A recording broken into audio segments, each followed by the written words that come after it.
In a coastal California shipyard during the dark days of World War II, sparks fly against the night. Thousands of workers swarm a half-finished Liberty ship, welding and riveting at a frantic pace. They are racing an almost impossible deadline. Allied vessels are being torpedoed in the Atlantic faster than new ones can launch. But one man has dared to promise a miracle.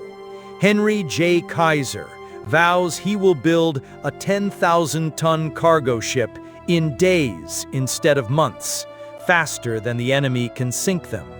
Skeptics scoff. Experts insist it can't be done. And then, astonishingly, it happens. In under 5 days, from keel to launch, Kaiser's yard births a fully assembled ship. Navy men watch in disbelief as the vessel slides into the bay, still smelling of fresh paint. It's a feat of industrial might that defies every rule of shipbuilding, and it helps turn the tide of the war. This wasn't magic. It was the bold vision of a self-made American industrialist who believed no problem was unsolvable if you rolled up your sleeves. That Liberty ship built in 5 days was just one chapter in the epic story of Henry J. Kaiser, a man whose fingerprints are still all over modern America.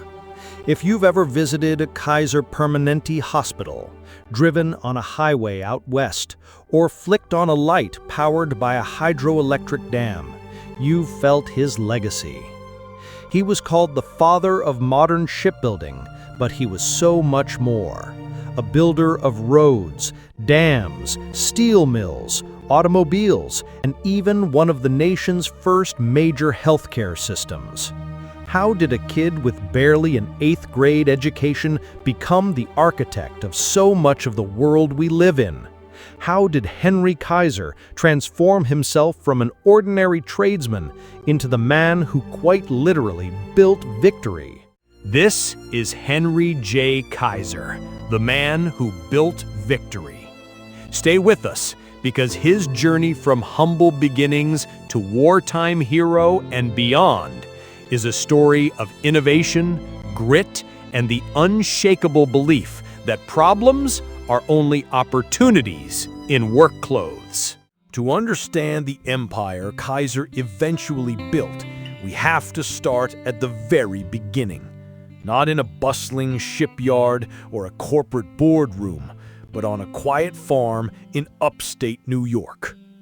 1882, Sprout Brook, New York. Henry John Kaiser is born to a modest German-American family in a one-room farmhouse. There's nothing about his early life that screams future titan of industry. Quite the opposite. His parents, Franz and Anna, are hard-working, no-nonsense folks who move the family frequently in search of a better living. Young Henry grows up learning the value of hard work and adaptability from the get-go. By age 13, he's left school to earn a wage, not because he wants to, but because the family needs him to.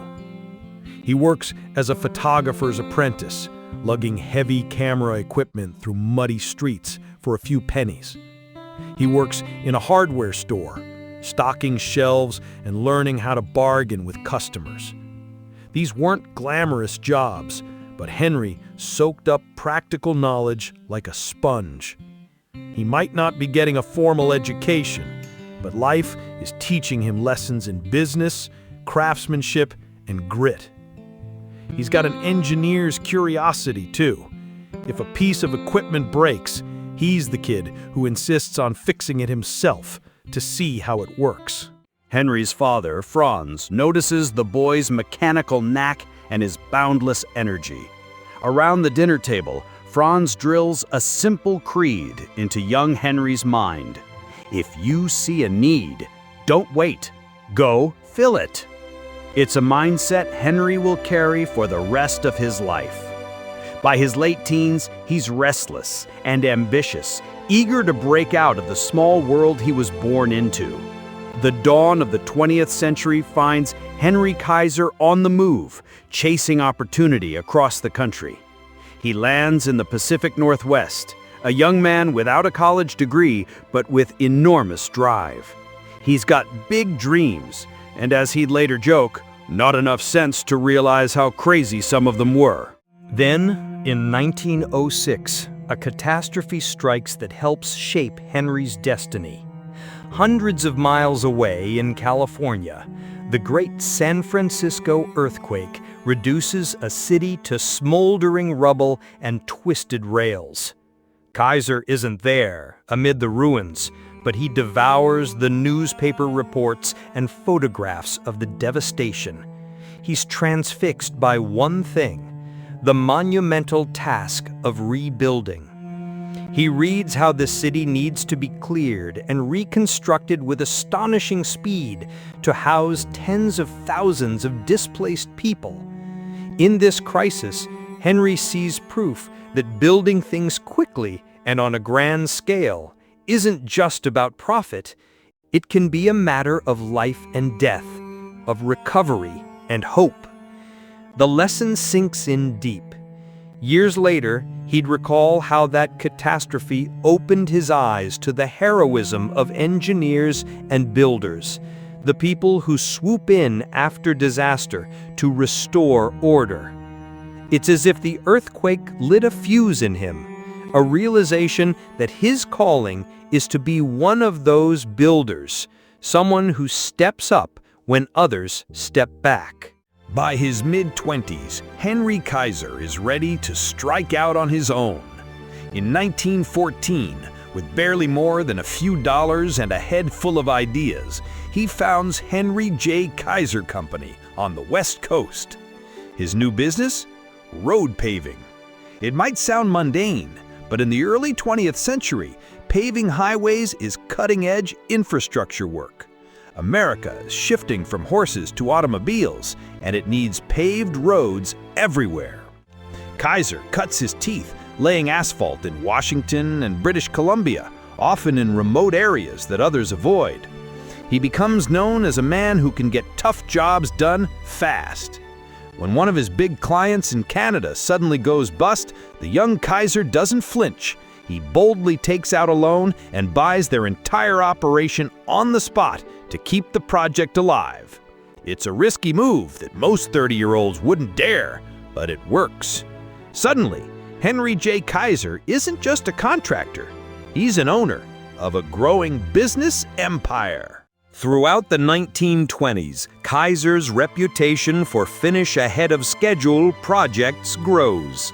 He's the guy who will bring in steam shovels and newfangled heavy machinery where others still use horse teams in manual labor. He's constantly thinking about efficiency. How can we do this faster? How can we organize men and machines to move mountains, literally? By the end of the decade, he's helped lay over 1,000 miles of roads and highways in the Pacific Northwest. For a nation racing into the age of the automobile, this work is transformative. But for Henry, it's just the beginning. He's about to take on projects so massive, they'll make paving a country road look like child's play. The year is 1931. America is caught in the teeth of the Great Depression. Banks are failing. Unemployment is sky high. It's a time when nearly everyone is scaling back, but not Henry J. Kaiser. While others see catastrophe, Kaiser sees opportunity in work clothes. Out west, the U.S. government has launched an audacious plan to lift the economy, a series of epic public works projects to create jobs and build infrastructure. The biggest of them all? Hoover Dam, a gargantuan concrete wall to tame the Colorado River, the likes of which the world has never seen. It's the kind of project that could make a man's career or break his soul. Henry Kaiser and a group of other contractors form a consortium cheekily named 6 Companies Incorporated, and they win the bid to build the dam. Now Kaiser finds himself co-leading an army of thousands of workers in Black Canyon on the Arizona-Nevada border, taking on the desert itself. The challenges are biblical. Temperatures regularly soar past 120 degrees Fahrenheit, 49 degrees Celsius, in the shade, and there is no shade. Workers jackhammer into solid rock cliffs with the sun boiling the sweat on their backs. In the early days, accidents and heat stroke are tragically common. Most company bosses at the time might shrug off worker injuries as the cost of doing business. But here, Henry Kaiser does something radical. He puts worker safety and welfare front and center. He insists on providing unlimited cool water and salt tablets to crews laboring in the heat, small things that save lives. He sets up well-ventilated bunkhouses and quality cafeterias at the work camp so that exhausted laborers can recuperate after 10-hour shifts. He even invites a labor union representative in to suggest further safety improvements, unthinkable for many industrialists of that era.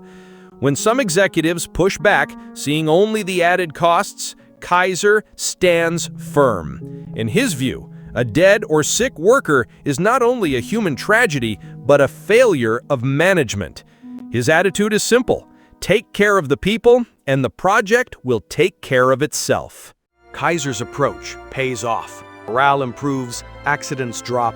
The men start calling him the ice cream boss, because on one blistering July 4th, he treats the entire crew to ice cream to give them relief from the heat, a small gesture that earns big loyalty.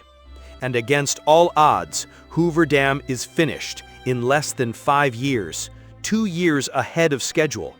It's an engineering marvel, the largest dam on Earth at the time, and it stands as a concrete testament to American ingenuity and Kaiser's philosophy of doing well by doing good.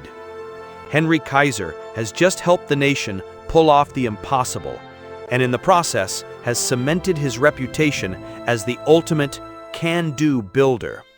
If the story ended there, Henry Kaiser would already be in the history books.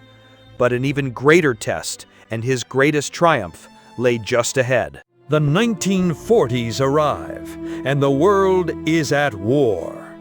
After the attack on Pearl Harbor in 1941, the United States is thrust full force into World War II. It's a war that will be fought not only on battlefields, but in factories and shipyards. President Franklin D. Roosevelt calls for an arsenal of democracy, a massive surge in manufacturing to supply the Allies with weapons, vehicles, and most urgently, ships.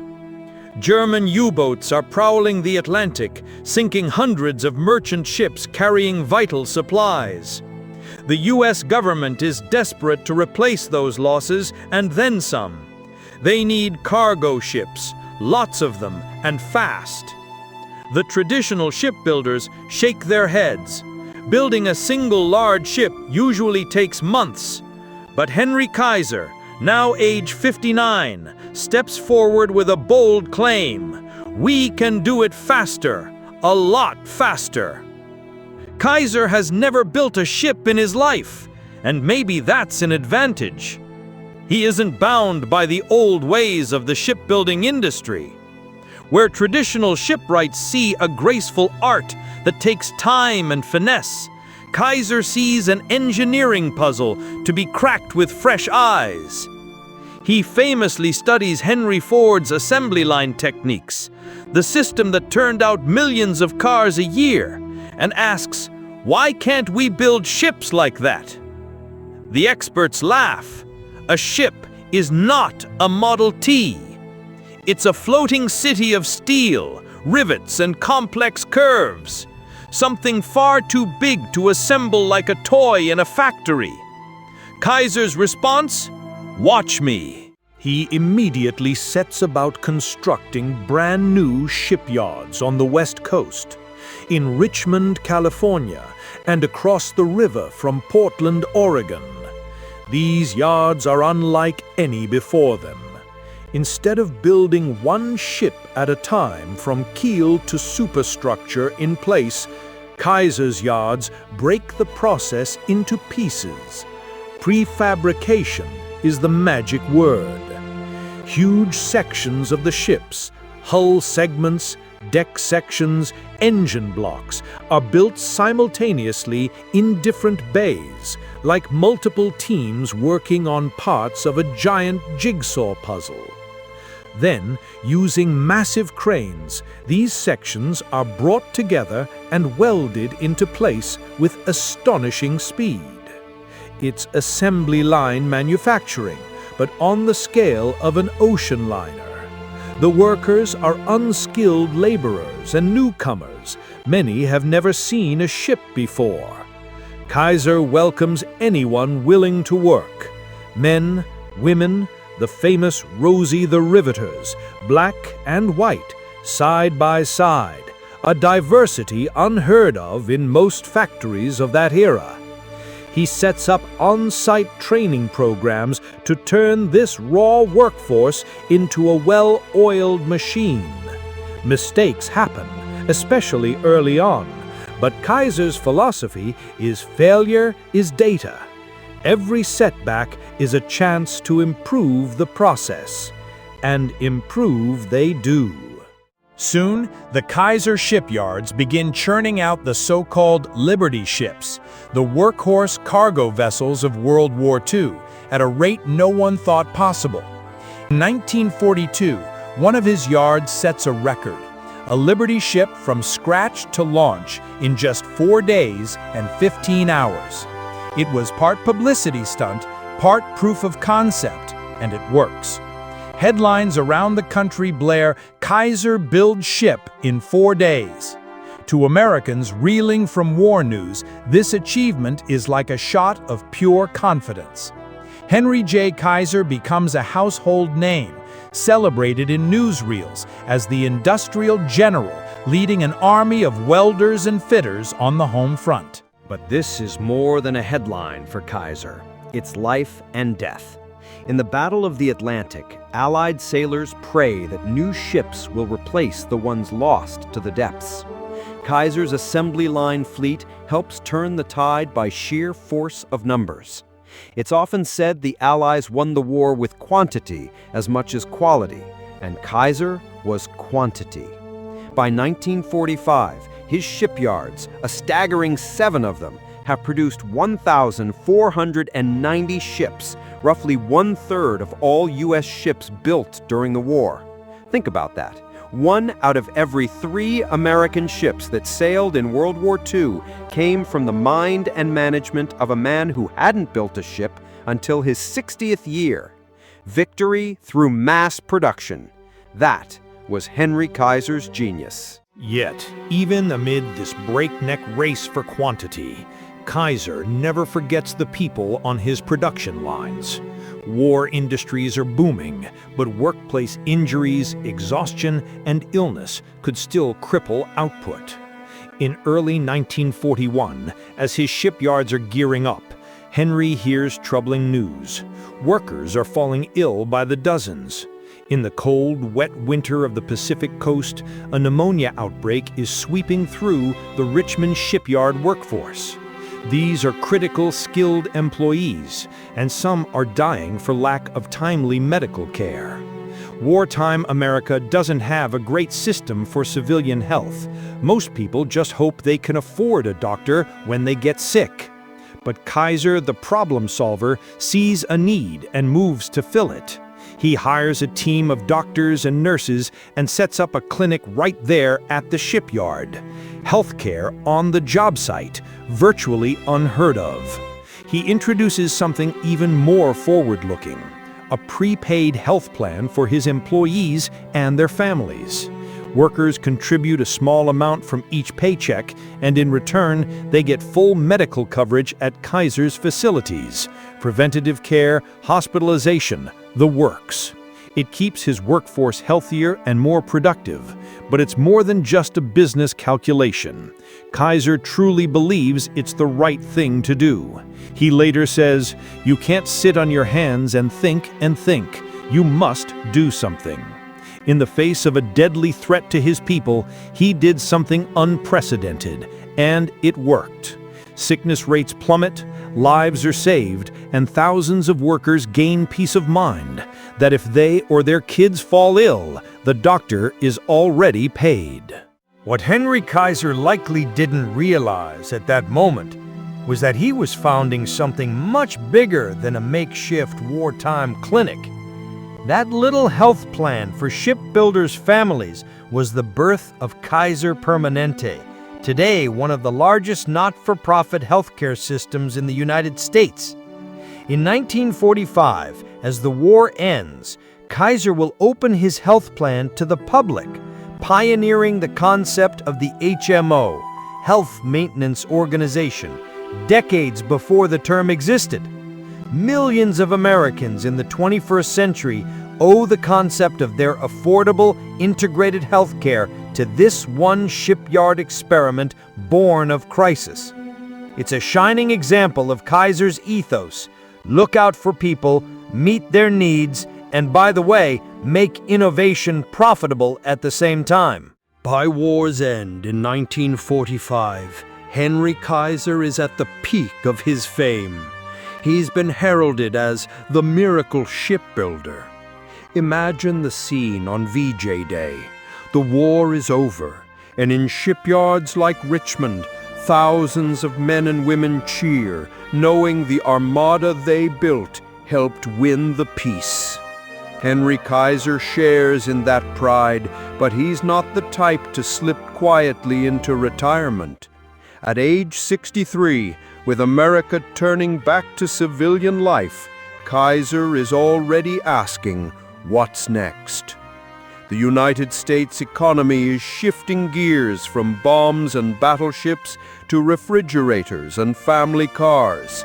And Kaiser, ever the opportunist, sees another need he can fill. The need? Cars. The late 1940s ignite an automobile boom. Millions of GIs return home, start families, move to the suburbs, and they all want cars.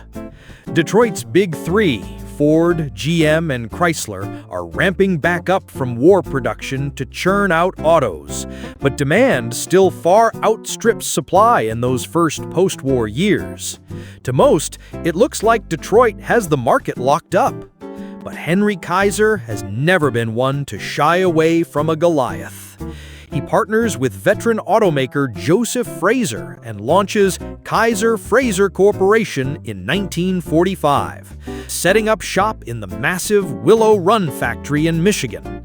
This is the same plant that had produced B-24 bombers during the war, a fitting cradle for a new civilian enterprise. Many are skeptical. What does a ship and concrete guy know about making stylish automobiles? But Kaiser is convinced that the same principles of mass production and innovation can apply. In 1947, the first Kaiser Fraser cars roll off the assembly lines. To everyone's surprise, they're pretty good. Sleek, modern-looking sedans with features like the first padded dashboards for safety and the widest one-piece windshields at the time for better visibility. Kaiser pours his flair for promotion into it, personally showcasing the new models at auto shows. For a brief moment, Kaiser Fraser actually captures significant market share. By 1948, it's producing more passenger cars than all but the Big Three. The company even wins the first ever Motor Trend Car of the Year award in 1949 for the innovative Kaiser Traveler model. It seems Henry Kaiser might conquer this industry too. But the honeymoon doesn't last. By the early 1950s, the giants of Detroit are fighting back hard.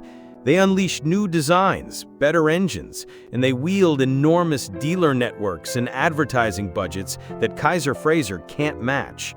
Kaiser's company, despite its early success, struggles financially. Joseph Fraser leaves the partnership, and Kaiser Fraser is forced to scale back. Henry Kaiser, never short on optimism, doubles down instead. He introduces the Kaiser Darren sports car in 1954, a gorgeous fiberglass roadster with doors that slide into the fenders. It's eye-catching and bold, just like him, but it hits the market too late and too expensive. Only a few hundred sell. Kaiser's automotive venture is running on fumes. By 1955, he ceases production of Kaiser and Willys passenger cars in the United States, effectively bowing out of the car business, though he'll continue making Jeeps for a while after acquiring Willys Overland. It's a tough defeat for a man who was more used to unbroken success. But if Henry Kaiser is disappointed, he doesn't show it publicly. He's pragmatic. He knows not every gamble will pay off. As he liked to remind people, problems are only opportunities in work clothes. If the problem is that the auto business didn't pan out, Kaiser simply changes work clothes and looks for the next opportunity. And change he does. Even while the car venture was sputtering, Kaiser had been busy expanding in other directions. He knew that to build all those ships and cars, America needed raw materials: steel, aluminum, cement, and lots of it. During the war, he had already built the first major steel mill on the West Coast, at Fontana, California, because traditional steel makers back east couldn't or wouldn't deliver steel fast enough to his shipyards. This was classic Kaiser. If a supplier couldn't meet his need, he'd just make the stuff himself. After the war, that Fontana mill goes on producing steel for the booming post-war construction frenzy. Bridges, buildings, freeways, you name it. Kaiser also charges into the aluminum business, founding Kaiser Aluminum and Chemical Corporation. He sees aluminum as the metal of the future, light, strong, perfect for everything from airplanes to cookware. By the 1950s, his aluminum plants are churning out metal that helps build new passenger jets and the shiny Airstream trailers gliding along America's highways. He sets up Kaiser Cement and Kaiser Gypsum to feed the West's building bonanza. At one point, it seems there's almost nothing industrial Henry Kaiser isn't involved in. All told, he ends up launching more than 100 companies in his lifetime, an empire so vast that the press dubs him the Emperor of the West. Yet, even as his business empire sprawls across sectors, Kaiser's eye is always on the human side of progress. He never stops thinking about the communities and workers who power these industries. A lesser-known chapter of Henry Kaiser's story unfolded after World War II on a completely different continent. In the late 1950s, Kaiser turns his gaze to Africa. Newly independent nations there need infrastructure, and Kaiser, true to form, sees a need and aims to fill it. In Ghana, West Africa, he partners with the young Ghanaian government to embark on a massive project, the Volta River Hydropower Dam. This project will provide electricity to Ghana and power an aluminum smelter, bringing Kaiser's aluminum ambitions full circle. By 1966, the Akosombo Dam is completed, creating one of the largest man-made lakes in the world and lighting up thousands of homes. It's a controversial venture. An American mogul investing heavily in African development was not typical for the era, but Kaiser believes economic growth should be shared. He's doing business, yes, but also engaging in a form of private foreign aid, decades before such public-private partnerships became buzzwords. Back home in the United States, the communities that grew around Kaiser's projects became living examples of his impact. Take Richmond, California, for instance. Before the war, Richmond was a small shipyard town of under 25,000 people. After Kaiser built his 4 shipyards there, it swelled to over 100,000 almost overnight. Kaiser didn't just dump workers into a makeshift camp. He developed whole neighborhoods, schools, and even child care centers for working moms welding in his yards. These Kaiser cities were some of America's first examples of comprehensive worker housing communities, planned from the ground up. They weren't perfect, and segregation and social tensions still existed, but they were a step toward the idea that industry has a responsibility to build up the community, not just extract from it. The blueprint of these communities can be seen in later company towns and planned cities, an ongoing influence of Kaiser's approach to blending productivity with livability. By the early 1960s, Henry J. Kaiser has achieved a towering legacy. He's older now, balding with a fringe of white hair, often photographed with a broad grin and a confident stance that seems to say he'd take on Mount Everest if someone needed it moved. In 1967, at the age of 85, Kaiser passes away in Honolulu, Hawaii, a place he had come to love and where he'd even developed a famed resort, the Hawaiian Village, as well as a hospital for locals.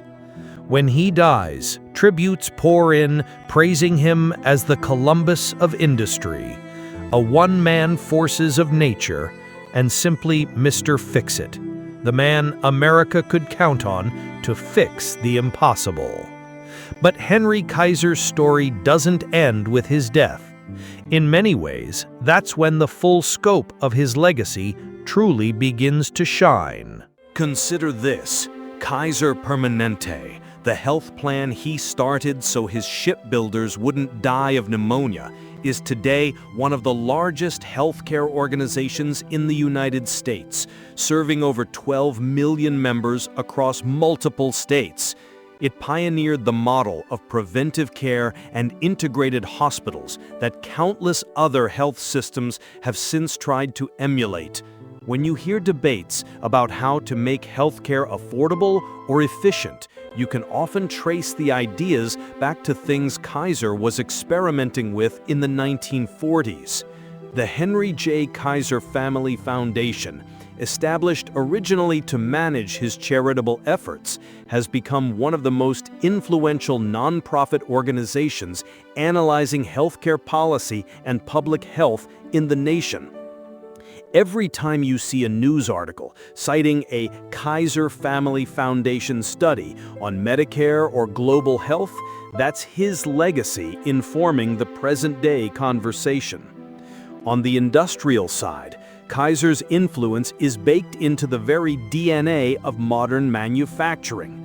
The shipbuilding techniques he championed, modular construction, just-in-time delivery of parts, and assembly line efficiency for big projects are standard practice now, not just for ships, but for building everything from skyscrapers to jet airliners. When you see construction teams assembling a skyscraper from prefabricated sections trucked in from off-site factories, you're seeing a bit of Henry Kaiser's philosophy at work. The same goes for large tech projects. Think about how fast we build things in the digital age. The ethos that speed and quality can coexist is part of the mindset that Kaiser helped pioneer. His emphasis on worker welfare set precedents, too. The idea that a company might provide health care or that investing in employee well-being could boost productivity, that was novel in Kaiser's time. Today, it's a staple of management thinking, even if not always practiced as well as he did. One could argue that Silicon Valley's corporate campuses, with on-site doctors and gourmet cafeterias, draw a lineage back to what Kaiser was doing in the 1940s, treating employees as valuable assets whose health and happiness matter. There's also the philanthropic legacy. Kaiser wasn't a billionaire by today's standards, and he never made the kind of personal fortune that some industrialists did. He often reinvested in new ventures, but he was generous with what he had. In his later years, he funded educational programs, museums, and arts institutions. One story goes that he quietly paid for the college tuition of some promising young people he'd met out of his own pocket, no publicity needed. He seemed to genuinely believe in building people up, just as much as building bridges or ships. And that spirit carried on. The organizations he left behind continue to fund initiatives in health, education, and the arts to this day. Henry J. Kaiser's life was not without flaws or failures, and he would be the first to admit it. Not everything he touched turned to gold. Some critics in his time grumbled that he was more of a savvy opportunist than an inventor, that he took others' innovations and scaled them up. Environmentalists later pointed out that some Kaiser enterprises, like the Fontana steel mill, left pollution in their wake. And certainly his relentless push for speed could sometimes lead to corners being cut. For instance, some Liberty ships built with brittle welds famously cracked in cold waters, a byproduct of haste. Kaiser's story embodies the promise and peril of American industrial optimism. The promise that with big dreams, hard work, and social conscience, you can accomplish the seemingly impossible. The peril that headlong rushes can sometimes stumble. But if there was one guarantee with Henry Kaiser, it was that he would get back up. After every setback, he regrouped and redirected his energies, almost as if fueled by the challenge. Today, we find ourselves in an era with new monumental tasks: rebuilding infrastructure, addressing climate change, rethinking healthcare yet again. The spirit Henry Kaiser brought to the 20th century feels more relevant than ever in the 21st. He was a man who stood up in times of crisis and said, "Don't complain, construct. Don't agonize, organize." When we drive over a towering dam or rely on a sprawling network of hospitals, we're benefiting from solutions that people like Kaiser pioneered. His story asks a question of all of us. When faced with a giant problem, do we see an insurmountable obstacle or an opportunity to roll up our sleeves and build something better? Henry Kaiser liked to quip, "I have never worried in my life. I believe in worrying forward." That sort of forward-looking optimism defined everything he did. He worried forward, meaning he turned concern into action, plans, and projects. It's a mindset that built highways, saved lives, and helped win a world war. From a dirt-poor boy in rural New York to the man who built victory for a nation, Kaiser's journey reminds us that great challenges and great opportunities often go hand in hand. In his own lifetime, Henry J. Kaiser redefined what one person could achieve with enough belief and enough boldness.